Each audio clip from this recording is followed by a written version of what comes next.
Hello, welcome to this week's edition of BookBreak Jr. I'm your host, Jeff Eldridge.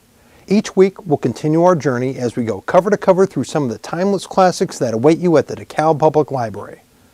Join me each week as I read more of the story and share information on fun and interesting things happening here at your library. Today, we continue our journey, a journey that started long ago. The Secret Garden was written in 1912 by Frances Hodgson Burnett. So come on. Join me as we travel further into The Secret Garden.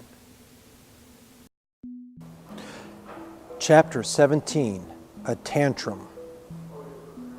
Mary had got up very early in the morning and had worked hard in the garden, and she was tired and sleepy. So as soon as Martha had brought her supper and she had eaten it, she was glad to go to bed. As she laid her head on the pillow, she murmured to herself, "I'll go out before breakfast and work with Dickon, and then afterward, I believe, I'll go to see Colin." She thought it was the middle of the night when she was awakened by such dreadful sounds that she jumped out of bed in an instant. What was it? What was it? The next minute, she felt quite sure she knew. Doors were opened and shut, and there were hurrying feet in the corridors, and someone was crying and screaming at the same time. Screaming and crying in a horrible way. "It's Colin," she said. "He's having one of those tantrums the nurse calls hysterics. How awful it sounds." As she listened to the sobbing screams, she did not wonder that people were so frightened that they gave him his own way in everything rather than hear them. She put her hands over her ears, and she felt sick and shivering. "I don't know what to do. I don't know what to do," she kept saying. "I can't bear it." Once, she wondered if he would stop if she dared go to him, and then she remembered how he had driven her out of the room and thought that perhaps the sight of her might make him worse. Even when she pressed her hands more tightly over her ears, she could not keep the awful sounds out. She hated them so and was so terrified by them that suddenly they began to make her angry, and she felt as if she would like to fly into a tantrum herself and frighten him as he was frightening her. She was not used to anyone's tempers but her own. She took her hands from her ears and sprang up and stamped her foot. "He ought to be stopped. Somebody ought to make him stop. Somebody ought to beat him," she cried out. Just then, she heard feet almost running down the corridor, and her door opened and the nurse came in. She was not laughing now by any means. She even looked rather pale. "He's worked himself into hysterics," she said in a great hurry. "He'll do himself harm. No one can do anything with him. You come and try, like a good child. He likes you." "He turned me out of the room this morning," said Mary, stamping her foot with excitement. The stamp rather pleased the nurse. The truth was that she had been afraid she might find Mary crying and hiding her head under the bedclothes. "That's right," she said. "You're in the right humor. You go and scold them. Give them something new to think of. Do go, child, as quick as ever you can." It was not until afterward that Mary realized that the thing had been funny as well as dreadful. That it was funny that all the grown-up people were so frightened that they came to a little girl just because they guessed that she was almost as bad as Colin himself. She flew along the corridor, and the nearer she got to the screams, the higher her temper mounted. She felt quite wicked by the time she reached the door. She slapped it open with her hand and ran across the room to the four-posted bed. "You stop!" she almost shouted. You stop! I hate you! Everybody hates you! I wish everybody would run out of the house and let you scream yourself to death. You will scream yourself to death in a minute, and I wish that you would." A nice, sympathetic child could neither have thought nor said such things, but it just happened that the shock of hearing them was the best possible thing for this hysterical boy whom no one had ever dared to restrain or contradict. He had been lying on his face, beating his pillow with his hands, and he actually almost jumped around, he turned so quickly at the sound of the furious little voice. His face looked dreadful, white and red and swollen, and he was gasping and choking. But savage little Mary did not care one atom. "If you scream another scream," she said, "I'll scream too, and I can scream louder than you, and I can frighten you. I'll positively frighten you." He actually had stopped screaming because she had startled him so. The scream which had been coming almost choked him. The tears were streaming down his face, and he shook all over. "I can't stop," he sobbed. "I can't! I can't!" "You can!" shouted Mary. "Half what ails you is hysterics and temper. Just hysterics, hysterics, hysterics." And she stamped each time she said it. "I felt the lump. I felt it," choked out Colin. "I knew I should. I shall have a hunch on my back, and then I shall die." And he began to writhe again and turned it on his face and sobbed and wailed, but he didn't scream. "You did not feel a lump," contradicted Mary fiercely. "If you did, it was only a hysterical lump. Hysterics make lumps. There's nothing the matter with your horrid back. Nothing but hysterics. Turn over and let me look at you." She liked the word hysterics and felt somehow as if it had an effect on him. He was probably like herself and had never heard it before. "Nurse, come here and show me his back in this minute." The nurse, Mrs. Medlock, and Martha had been standing huddled together near the door and staring at her, their mouths half open. All three had gasped with fright more than once. The nurse came forward as if she were half afraid. Colin was heaving with great breathless sobs. "Perhaps he won't let me," she hesitated in a low voice. Colin heard her, however, and he said between sobs, "Show her. She'll see them." It was a poor thin back to look at when it was bared. Every rib could be counted and every joint of the spine, though Mistress Mary did not count them as she bent over and examined them with a solemn, savage little face. She looked so sour and old-fashioned that the nurse turned her head aside to hide the twitching of her mouth. There was just a minute of silence, for even Colin tried to hold his breath, while Mary looked up and down the spine, and down and up, as intently as if she had been the great doctor from London. "There's not a single lump here," she said at last. "There's not a lump as big as a pin, except backbone lumps, and you can only feel them because you're so thin. I've got backbone lumps myself, and they used to stick out as much as yours until I began to get fatter, and I'm not fat enough yet to hide them. There's not a lump as big as a pin.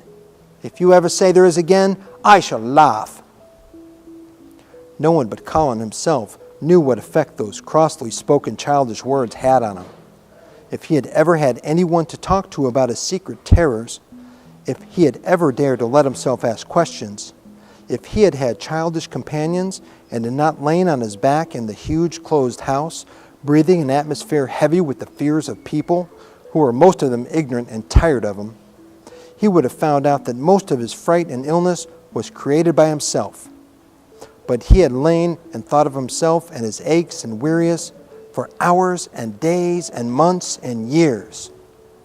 And now that an angry, unsympathetic child insisted obstinately that he was not at all ill as he thought he was, he actually felt as if she might be speaking the truth. "I didn't know," ventured the nurse, "that he thought he had a lump on his spine. His back is weak because he won't try to sit up. I could have told him there was no lump there." Colin gulped and turned his face a little to look at her. "Could you?" he said pathetically. "Yes, sir." "There," said Mary, and she gulped too. Colin turned on his face again, and but for his long-drawn, broken breaths, which were the dying down of his storm of sobbing, he lay still for a minute, though great tears streamed down his face and over the pillow. Actually, the tears meant that a curious great relief had come to him.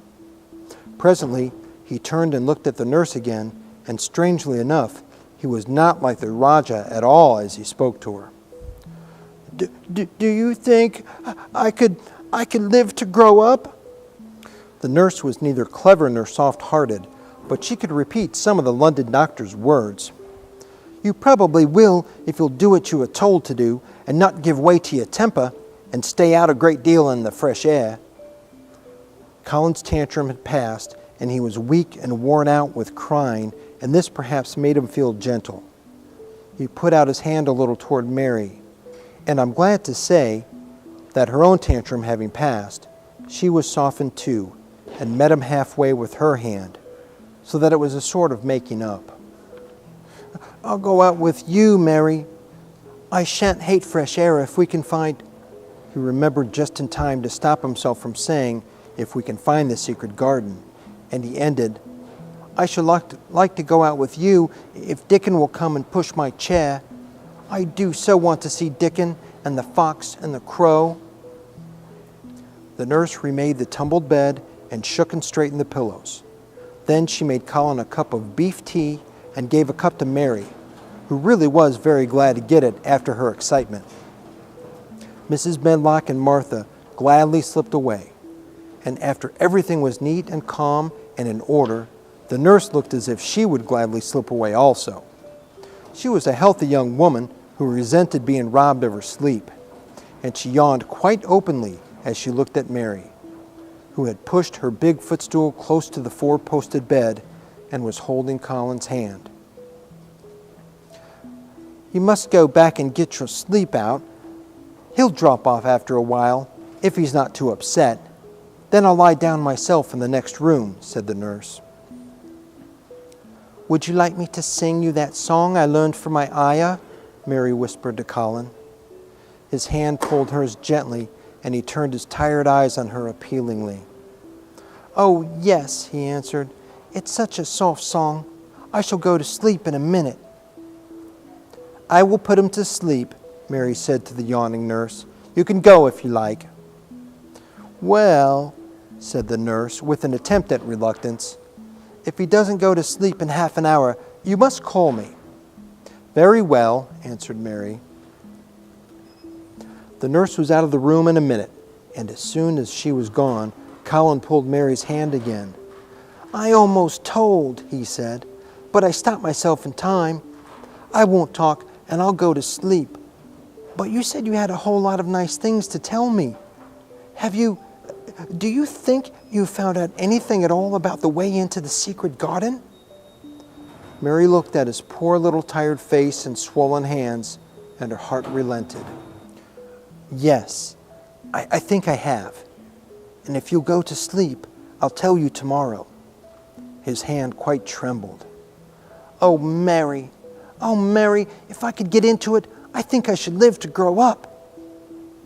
Do you suppose that instead of singing the ayah song, you could just tell me softly as you did that first day what you imagine it looks like inside? I'm sure it will make me go to sleep. Yes, answered Mary. Shut your eyes. He closed his eyes and lay quite still, and she held his hand and began to speak very slowly and in a very low voice. I think it has been left alone so long that it's grown all into a lovely tangle. I think the roses have climbed and climbed and climbed until they hang from the branches and walls and creep over the ground, almost like a strange gray mist. Some of them have died, but many are alive. And when the summer comes, there will be curtains and fountains of roses. I think the ground is full of daffodils and snowdrops and lilies and iris working their way out of the dark. Now that the spring has begun, perhaps, the soft drone of her voice was making him stiller and stiller, and she saw it and went on. Perhaps they are coming up through the grass. Perhaps there are clusters of purple crocuses and gold ones, even now. Perhaps the leaves are beginning to break out and uncurl. And perhaps the gray is changing and a green gauze veil is creeping and creeping over everything. And the birds are coming back to look at it because it's so safe and still. And perhaps,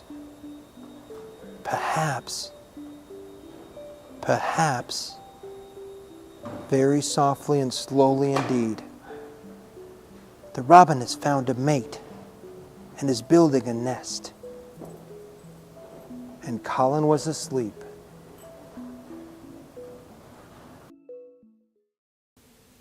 Well, that's all the time we have for today. Join me here next week for more of the story, as together we rediscover the classics at the DeKalb Public Library with BookBreak Jr. Hope to see you then.